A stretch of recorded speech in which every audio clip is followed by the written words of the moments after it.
Welcome! Today I am with LG NanoCell TV and I will show you how you can install games on this device. So at first you have to tap on your remote control the home button and find LG Content Store. Tap on it, go for all apps and find game. As you can see here we can find a couple of the games. So what we are going to install.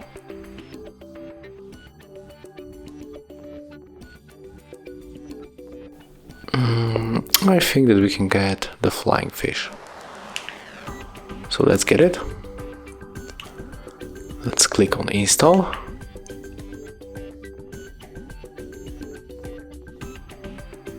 Okay, right now it is installed, so we can simply move on it by tapping here.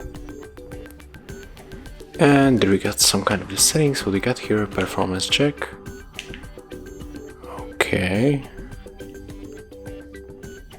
Okay, there's some kind of the benchmark, I think. So we don't need it, we can just simply go back. Yeah, we want to leave. Let's go for the new game.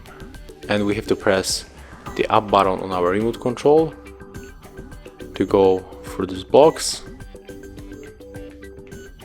So, it's a cool game. As you can see, it's pretty simple. I remember that a few years ago. Now there was some kind of the game on the Android. There was called Flappy Bird or something like that. It was very similar, but it was much harder than this simple game on this LG TV. So let's stop it. So that's how it looks, and if you found this video helpful, remember to have a like, comment and subscribe to our channel.